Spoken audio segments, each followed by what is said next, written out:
Tourism Holdings versus Maui.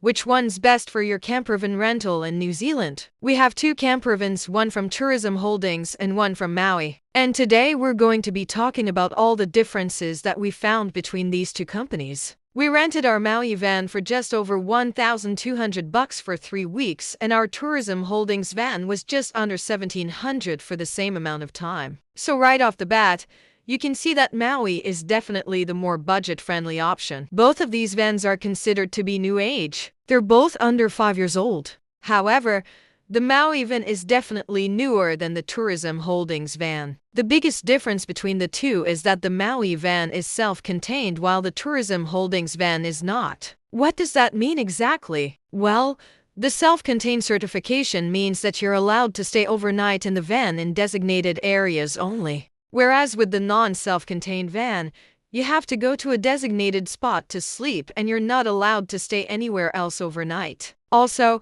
the self-contained vans have an extra charge for cleaning if you don't clean it properly when you return it. Another major difference between these two vans is the kitchen setup. The kitchen in the Maui van is definitely better equipped. It has an induction cooktop, a bigger sink, a fridge, freezer, combo microwave, and more storage space. The Tourism Holdings van does not come with a cooktop or a microwave, and the kitchen is definitely a lot smaller. Both have a front lounge, a kitchen on the right side, and a bed on the left side. However, the bed in the Tourism Holdings van is a permanent full queen-size bed, whereas the bed in the Maui van is a convertible bed. This means that during the day you can have a front lounge and at night you can pull the bed down. Also, the ceiling in the Maui van is significantly taller than in the Tourism Holdings van. You can easily stand up in the Maui van, but in the Tourism Holdings van you kind of have to duck down just to be able to walk through. Both vans are very similar in terms of the driving experience. They both have automatic transmissions,